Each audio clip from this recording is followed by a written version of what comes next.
In this video, we will show you how to change your engine oil and filter on this Ford F-150 with a 3.5 liter engine.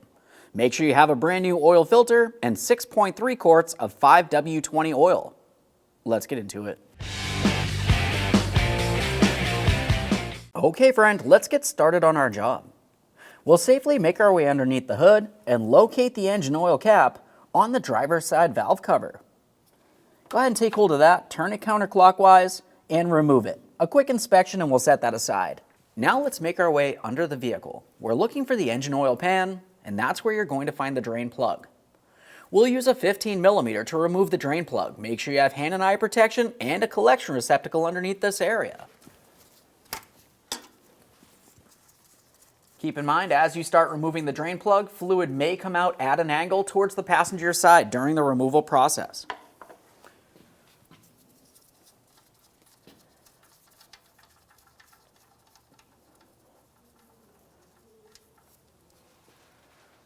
We'll go ahead and clean up the engine oil drain plug and give it a thorough inspection, confirming that the thread and the gasket is still in good usable order. If not, go ahead and replace it. Now that this is slowed down to a trickle, I'm going to make sure that I clean down the area.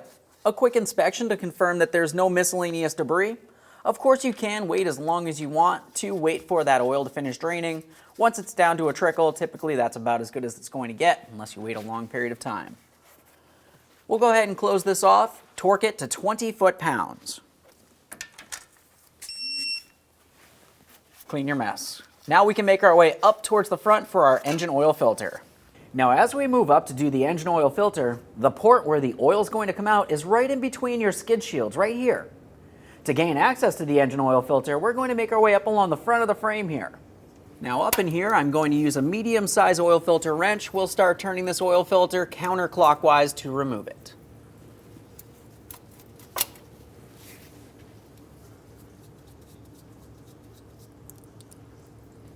Oil's making its way right down through that port that I showed you, through the skid plate area there. Just wait for the majority of the oil to come out of here. Helps lessen the mess.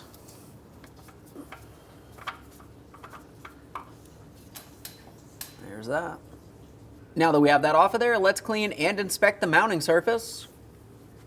Just give this a wipe.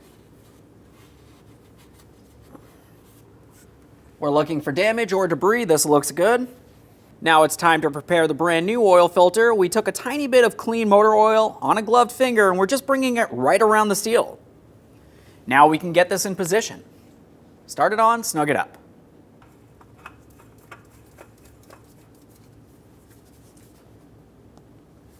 All right, we got it snug by hand. Let's just use our oil filter wrench.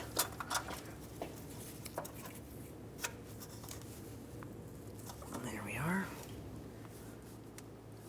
Double check, make sure that's secure. Go ahead and clean up the mess in this area.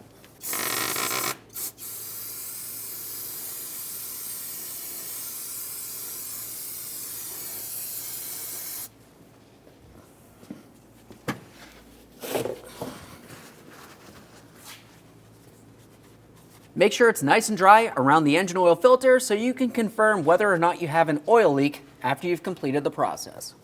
After cleaning our mess, we're back up under the hood and it's time to add engine oil. This is easiest if you use a funnel, so I'm just going to put that right in place inside that valve cover. Continuing on, we're adding 6.3 quarts of 5W20 oil.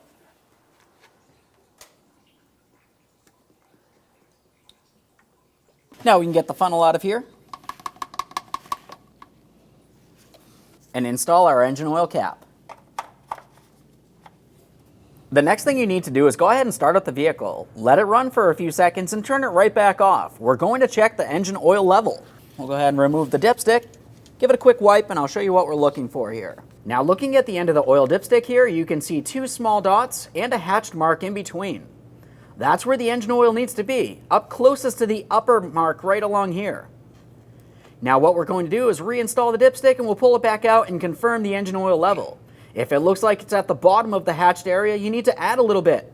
If for some reason you're above that top dot, you need to make your way back underneath the vehicle and drain out some oil. As you can see, we're at the perfect level right there. 6.3 quarts filled it right up to where we need to be in the hatched markings. We'll go ahead and clean this off and reinstall it.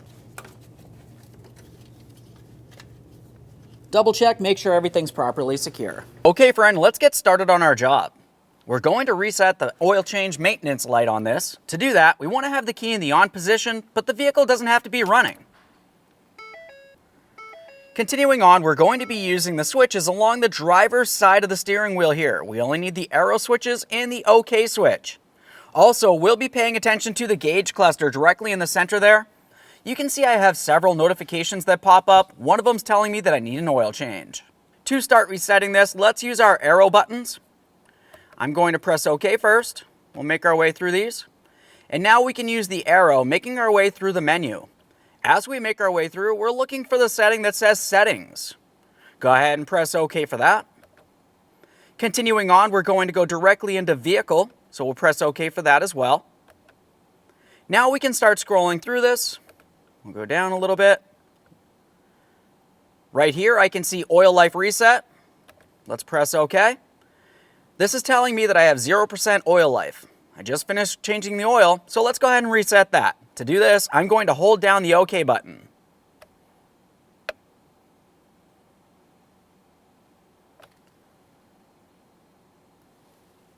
Now as you can see, the oil life maintenance light has been reset.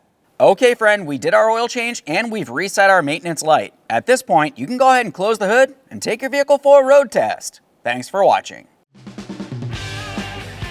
When only the best will do, demand TRQ. The only company that lets you view before you do. TRQ is committed to offering the highest quality aftermarket auto parts that are engineered for peace of mind. Thanks for using and viewing with TRQ.